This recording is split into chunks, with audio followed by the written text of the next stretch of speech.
There you are. Hey. Yeah, you guys got it down. That is one handsome video camera you have. That's super duper HD. It's a Kodak Instamatic. I don't know. Well, I just want to welcome you to the program. Thanks for being so patient, Gerald. It's so good to see you again. Oh, good to see you. For the audience, if you're just tuning in, guys, thanks for joining us at SGT Report. On the call today, we have Gerald Celente from the Trends Research Institute, trendsresearch.com. Mr. Celente, such a joy to have you back. Thanks for taking the time. Well, my pleasure. Now, our good friend and contributor, Mark S. Mann, was trying to join the call here, and we were having a lot of technical glitches making that work with the group call. And he has some specific questions for you, but I just want to tell everybody that our friend Mark just had the pleasure of meeting you recently, didn't he, Gerald? Yes, he did. We had a great time. Him and Frank came up from Cars, and we went out to lunch with John Perkins, my close combat teacher from attackproof.com.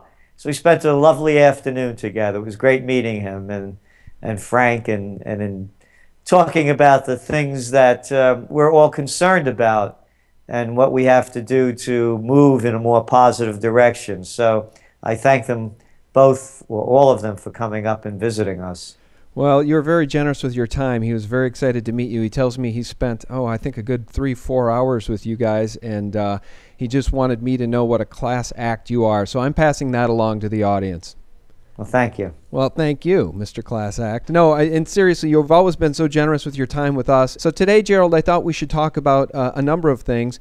What do you see happening in 2014 in terms of trends? I want to talk to you about the Obamacare debacle, get your thoughts on that. I actually wanted to ask you about Obama's secret TPP agreement to see if you have any thoughts on that. I want to talk about the economy. First, let's do a Mark S. Mann question. I know this is the question he wanted to ask you in terms of the economy, which is, what events or sequence of events will it take for our foreign creditors to start dumping their dollar assets?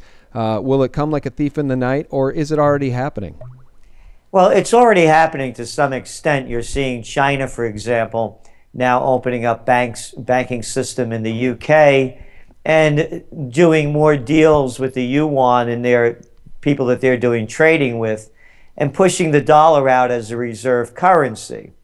But it's a long road because when you look what's going on, for example, just this past Monday, data came out showing that housing prices in China went up 9.6% last month.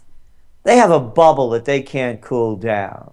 They're dumping trillions of yuan into the system to keep it going. And then you look at the euro. So what's the reserve currency? Certainly not the euro. Look what the mess the European zone is in.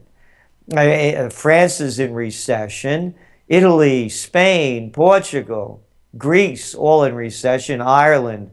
So what is the reserve currency? That's what's allowing the dollar to maintain the level that it's even at now. Because who do you go to? But over a long period, you can see less and less of a reliance on the dollar as a reserve currency. So I don't think it's going to happen overnight. I think it's going to be a process. And then maybe in 5, 10, 15 years from now, there might not even be a reserve currency. You know, people will just be trading in the currencies that they use, which, by the way, I believe that's the way it should be. Because the reserve currency for the dollar, I mean, it only came about, near the end of World War II at the Bretton Woods Conference, because the rest of the world was destroyed. There was no Europe, Japan. I mean, come on. And China wasn't doing anything. So now the game has changed. Before I ask you Rory's question, I want to ask you about all of the other currency basket cases that are out there. If we look at Japan and just the absolute annihilation of their country, number one with debt, but number two with this Fukushima event, I look at Japan and the yen as a basket case. The euro is a basket case. The dollar is a basket case. Are there any currencies on the face of the planet that aren't basket cases at this point, or are they all because they're all fiat currencies? Well, you said it. They're all fiat currencies. The Ponzi scheme can only go on for so long. It amazes me how they keep pulling it off. I mean, they just came up with one new scheme after another, and it's baffling. For example, I would have believed that the economy would have crashed by 2010. Definitely by 2012. But then you're finding out that the Federal Reserve is dumping what? 17 to 22 trillion into the system. So you don't know all these backdoor dirty deals that are going on. So yes, to me, the fiat currencies are all not worth the paper they're not printed on. However, that's why I'm a believer in gold and to a lesser extent silver. And that's why I keep buying gold. And gold's taking a hit. They keep pushing it down. But again, Sean, look at the facts. Oh, they're rigging the Forex. What is that, $5.5 trillion a day being traded? Oh, they rigged the LIBOR rates, the interest rates that, affect everything. And these are, I'm not making this up. Oh, last week, JP Morgan Chase paid another $5 billion.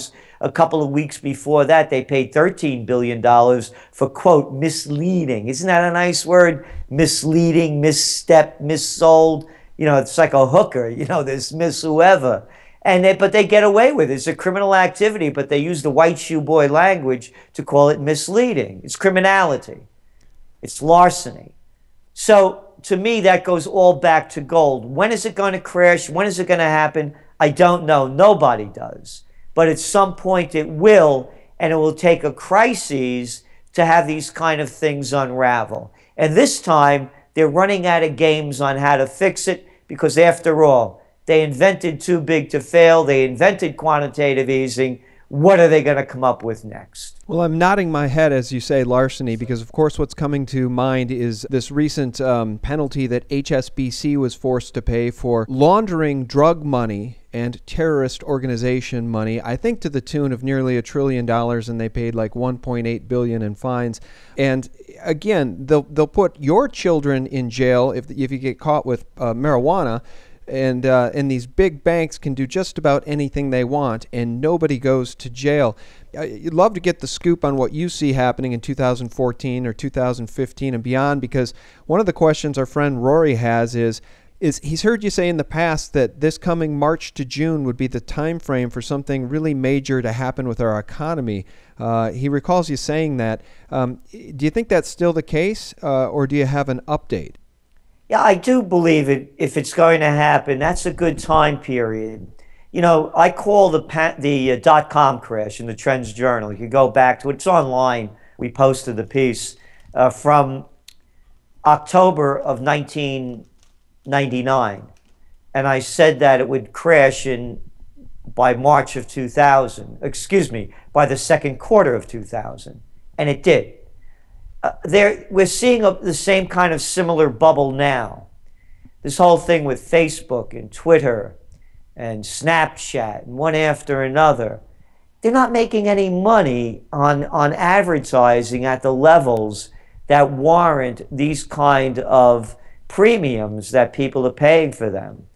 And we're seeing bubbles being created in a lot of areas. Here's why I think it's going to happen in March. The tapering. At some point, they're going to have to stop unwinding this money pool that they just keep filling up.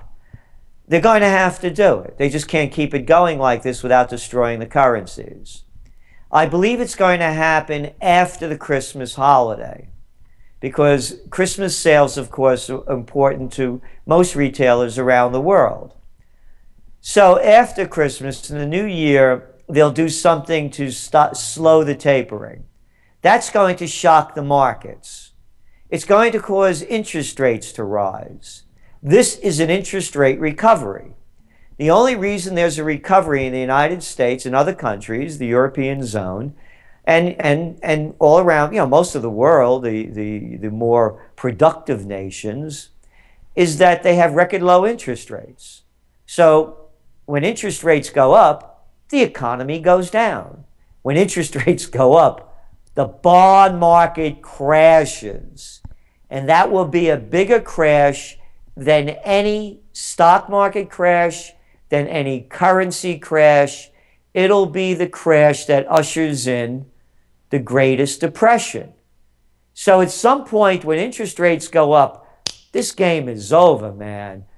You look at the only reason, you want to buy a car, Sean? I got a deal for you. How about no interest rate, 0%? So they're making this stuff up. What they're doing in the auto industry, by the way, is the same thing they did with the housing industry with his no verification loans. So then you have the other end of it that makes it, to me, plausible why it's going to happen. Hey, take a look at real income. Keeps going down, doesn't it? Okay? If real income keeps going down, median household income keeps going down, how are people going to be buying stuff? Oh, debt levels are going up. Consumers just took out more debt. Oh, and by the way, those wonderful student loans that the average it's taking over 20 years to repay, now their default rate is over 11%. So yeah, I think around March is a good time to see this thing unraveling. And you hit on the student debt. One of the things that we've been talking about a lot at SGT Report is not only the student debt, but the world these students are inheriting. And it kind of breaks your heart because a lot of these kids are getting out of college with insurmountable debt and no jobs. There's not a lot of jobs available. And on top of that, now you've got this Obamacare mandate where they're being told that they have to go out and get into these exchanges and turn over all their personal information to the government and jump into this Obamacare debacle. Meanwhile, a lot of good, hardworking middle-class people are getting kicked off the insurance they had by their insurance companies, and they're told they need to go and get involved in Obamacare.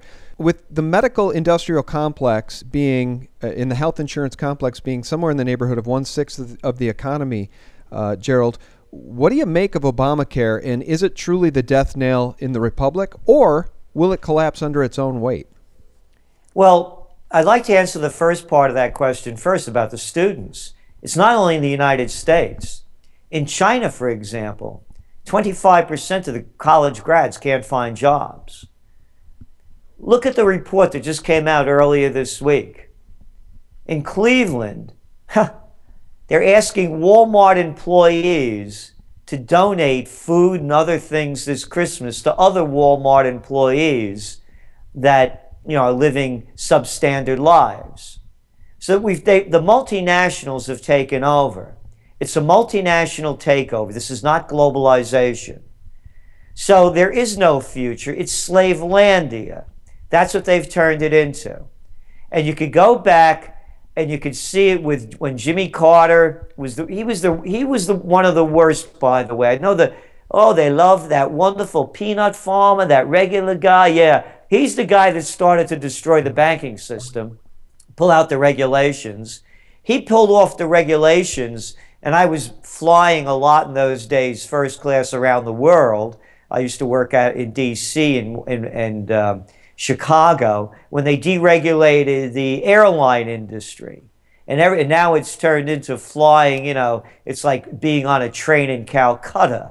Everyone knew it was going to happen. And now what do we have?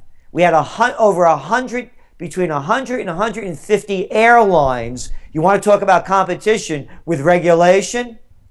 Back before Carter deregulated it. And now what do we have? 2? They just had a merger with American and American and U.S. Air, and now you have United and Delta. So what I'm saying is, by the deregulation with the Sherman Antitrust Act, the Robson-Patman Act, the Clayton Antitrust Act, everything is in the hands of the few, and so these college students and most adults are screwed because you can't open up your own business anymore. They're taking over everything. You are only working for the company store. Mm-hmm. That's it.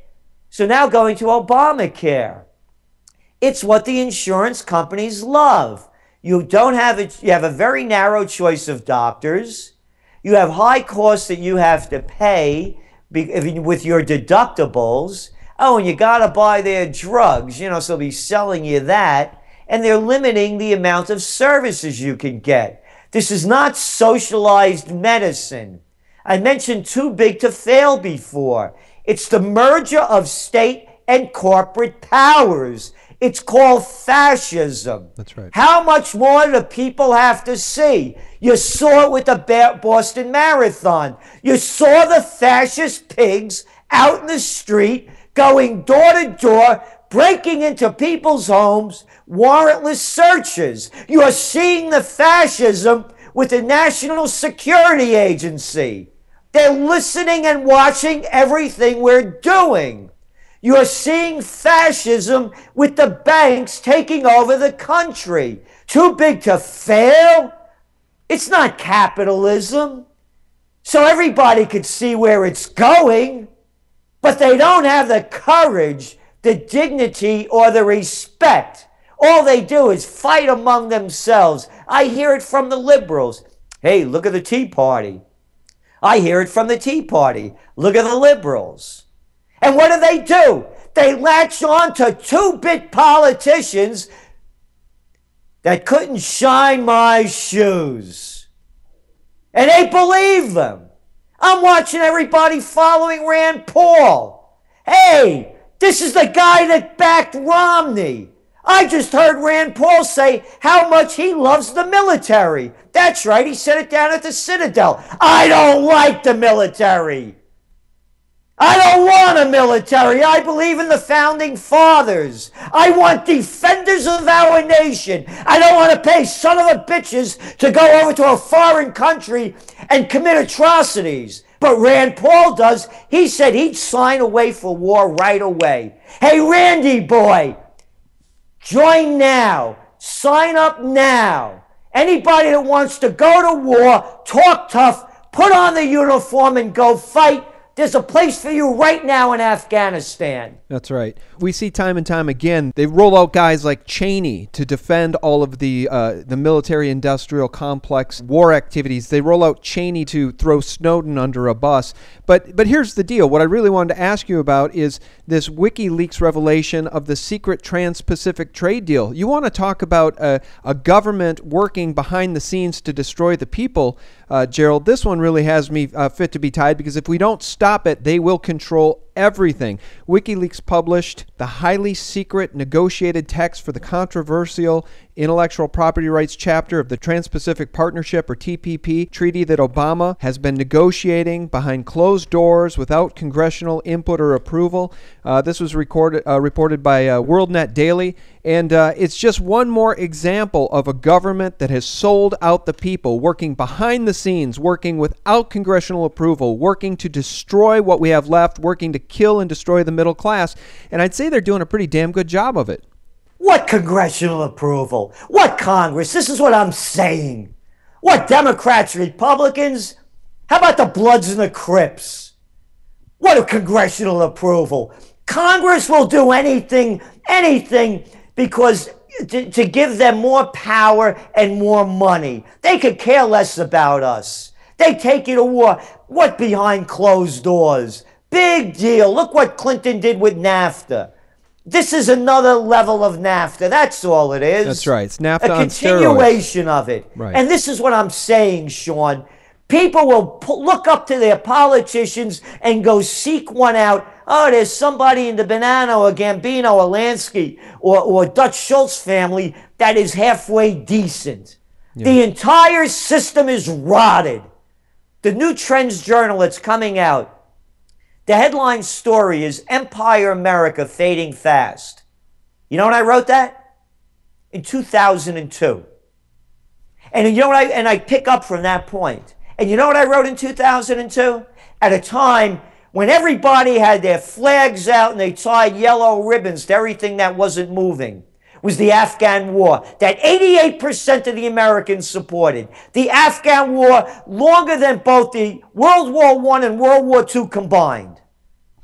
Yeah. And I wrote back then, the Afghan war will be a costly losing venture. Do you know I got blackballed? I used to be on CNN, Today Show, Good Morning America, Oprah, you name them, I was on everybody.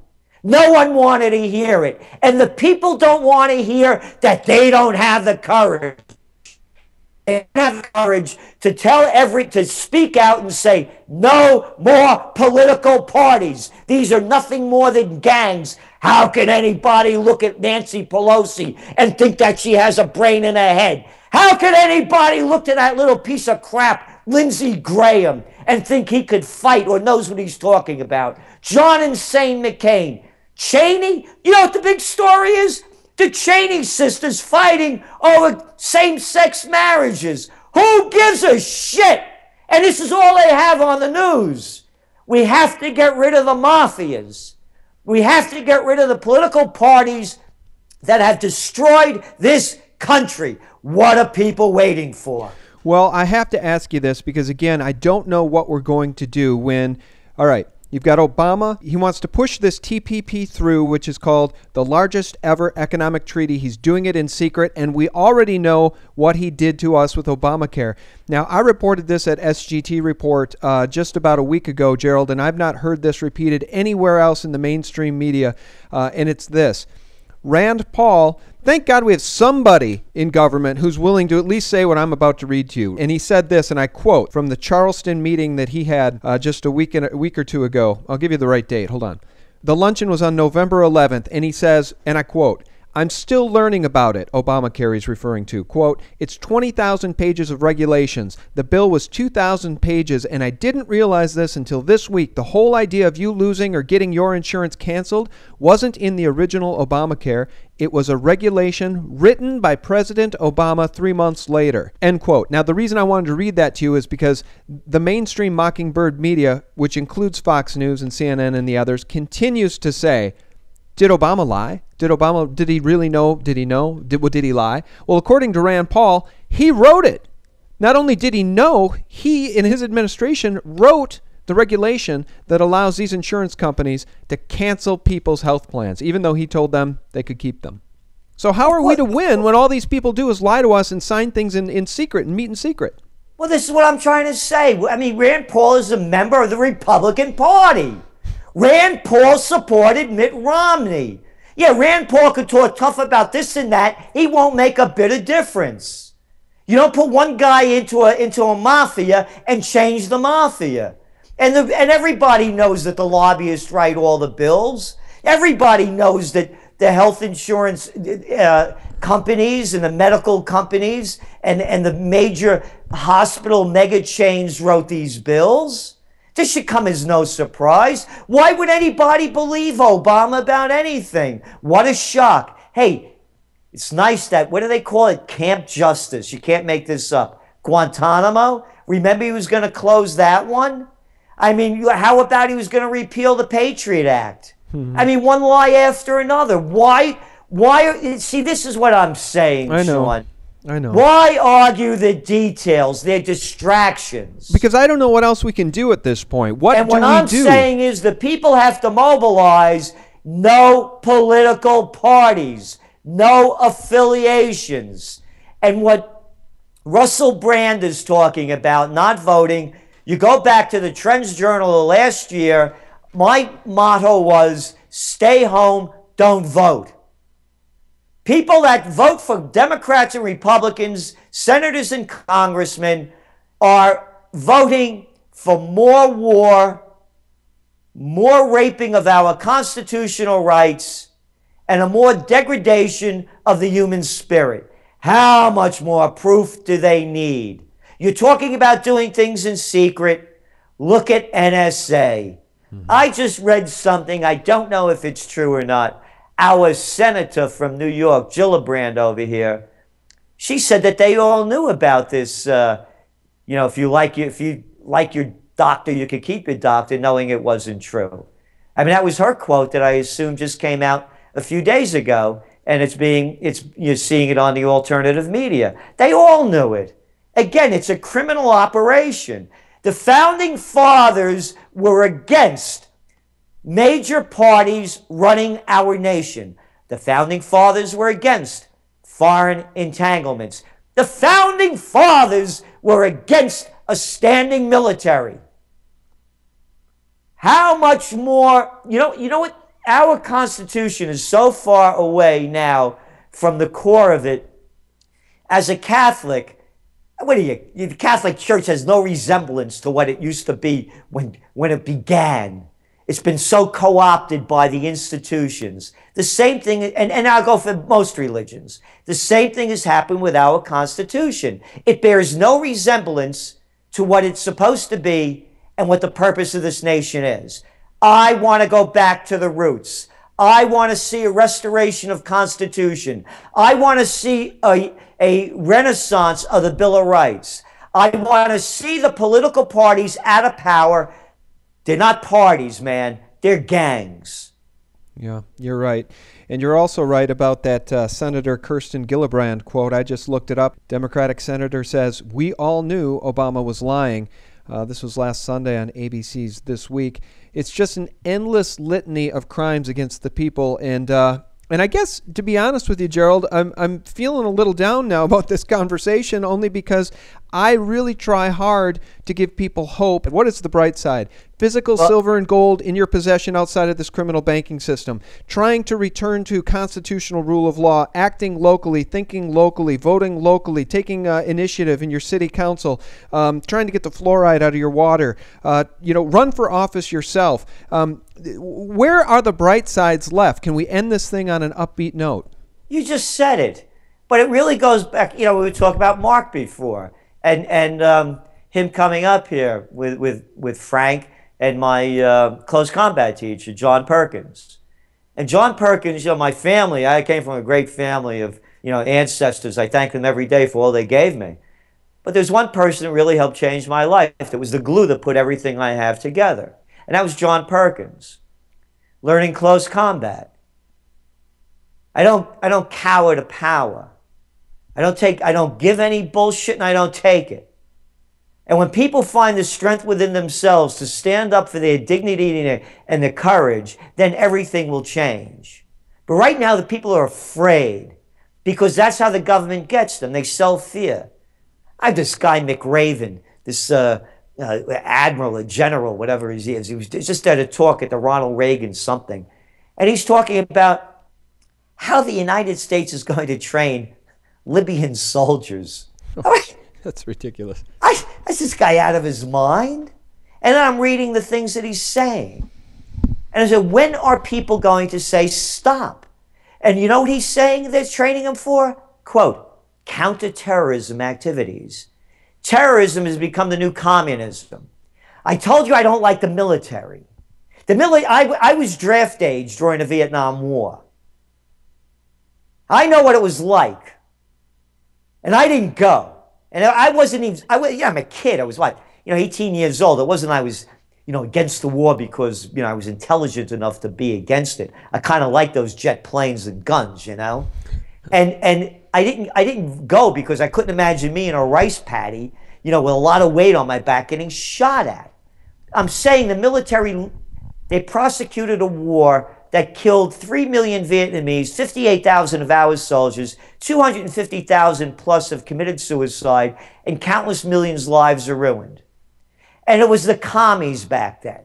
Those dirty commies, I tell you, Sean. If we let loose Vietnam, then all of those dominoes are going to come clacking around. Before you know it, they're going to land in California. I'm not making that up. They're doing the same crap now with this terrorism. So you're asking me, how does it change? They put fear into you about terror. When people learn how to stand up for their rights, that no one should tell them how to think or what to think, then it will change. The motto of the Trends Journal, taught to me by my dear father, may his soul rest in peace, is think for yourself. Everything I said today, that's just the way I see it. You see it the way you want to see it. The facts are there. Add them up. If people don't rise to the higher level within themselves, nothing will change. So on the positive note, it's very simple. Get in shape. Physically, emotionally, and spiritually. When enough individuals change, everything will change. It's kind of like that 100th monkey story, the one about how all these monkeys started doing something, and all of a sudden, after the 100th did it, an island in Japan that was miles and miles away, those other monkeys started doing it. It just spreads. So we could change it when the individual changes. There's no leaders out there. The leader's in you. Yeah, and very well said. And just to back up what you're saying about the powers that be using terrorism and the idea of terror to absolutely scare people into submission and for us to actively give up our liberties willingly, it's being done by design. There's a great interview with Aaron Russo, the late great Aaron Russo, his documentary film From Freedom to Fascism, a producer of some Hollywood movies, I believe including The Rose. In an interview he did with Alex Jones, as you well know, Gerald, he talked about being a friend of one of the Rockefellers, and this whole plan was divulged to him before 9/11 even happened. And it was all predicted, and that the powers that be would be laughing at us as our young men and women went into Afghanistan and looked through caves for terrorists that aren't even there. And here we sit now with poppy production reaching an all-time high in Afghanistan. After, under the Taliban, it was at an all-time low. Where are all these drugs coming from? You just have to wonder when our troops are there guarding poppy fields, and prior to us being there, poppy production was at an all-time low. It's just a racket. The whole system's a racket. You said it. It's a racket. So why would anybody support a system that's a racket? Brought to you by, we can name the names, Harry Reid, Mitch McConnell, Boner, Pelosi, Dick Cheney, George Bush, Barack Obama, Hillary Clinton, Bill Clinton. There's a SOB right near you. Yeah. And so you said it, the system. You cannot support a corrupt system and expect something good to happen from it. We need a new system. The systems that I believe in, not aligned. You should not be aligned when you go to Washington. Term limits.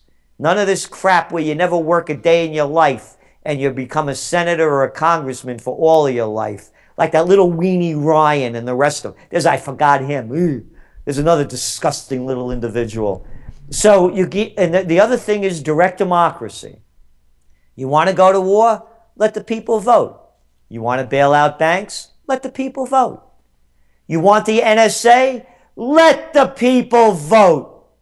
I don't need somebody like this Clapper and any of these people telling me what they need to do for me. I could figure it out. What have they done? You know what the deal is, man? It's the military and cyber-industrial complex. Who was the guy that was the head of Booz Allen with this guy Snowden worked for? What was his name? McDonald. Yeah, McDonald. McDonald, I believe, was the NSA head under Bill Clinton, and now the CEO of Booz Allen, who does all the NSA work. And according to the Financial Times, we're pumping $80 billion into the cyber wars coffers so they could keep screwing us. Let the people vote. Direct democracy. Oh, and you want to see how you're getting shafted? Little Timmy Geithner. Yeah, that guy that loved the Too Big to Fails. Yeah, him. Just got a job with Warburg Pincus. That's right. President. Isn't that wonderful? Oh, the guy before him, Jack Snow. Yeah, he's with another private equity firm, Cerebus or Cerebus, one of those. How much? Oh, you remember that other wonderful guy, Robert Rubin? You remember him? Yeah, the guy that helped deregulate the Glass-Steagall Act and made those banks become huge. Oh, he got a job with Citigroup after he left. Well, I think he made $120 million, but he was a good consultant. He deserved every penny of it. Yeah. The revolving door of fascism. That's absolutely right. We just reported about that Geithner move the other day, and it's to be expected. We see the same things with the drug companies at the FDA, and boy, even what? Gary Gensler at the head of the CFTC, and then this new cat coming into the CFTC, Mossad. There's an ironic name for you. So the Mossad, he's a Wall Street insider. He's going to sit there and be the new chief to help regulate the commodities business. Well, Gerald, which is just a front, by the way. They had, it's a multi-trillion-dollar business, commodities trading, and I think they have a budget of like about $300 million, and they've done absolutely nothing. It's just it's a make-believe thing. That's all. It's like the crossing guard, at the school, the kids crossing the street. They mean nothing. Well, guys, I'll tell you what, when you subscribe to the Trends Journal, this is the kind of candor you can expect. Real news, real information from a real guy. Mr. Celente, I can't thank you enough for your time. Can you please tell us what we should be looking out for here on the Trends Journal and tell people how to get it? Well, you can get the Trends Journal by going to trendsjournal.com. And don't forget, Sean, besides the Trends Journal, I do Trends in the News every weekday for the real news that's going on, not the prostitute news. And this new Trends Journal is going to have a lot of information on what we're seeing as the investment opportunities, where the nation and the world are going, and really how to survive and thrive in these coming times that we're never going to see anything as like it as we're seeing now. So the purpose of the Trends Journal really is to show you history before it happens, so you can see the trends, seize the opportunities, and avoid the dangers. And that website is trendsresearch.com, correct? Trendsjournal.com or trendsresearch.com. Okay, all right, very good. Well, Gerald Celente, the Trends Research Institute, you caught me a little off guard today because I always think of you as such an upbeat, happy guy, and on this conversation you got a little heated, and that's also something I love about you, is that you're an honest, straight shooter. Well, listen, if the gods could get angry, why can't I? Damn straight. Well, thanks for joining us, sir. Well, let's keep in touch. Thank you, Sean. All right, thank you.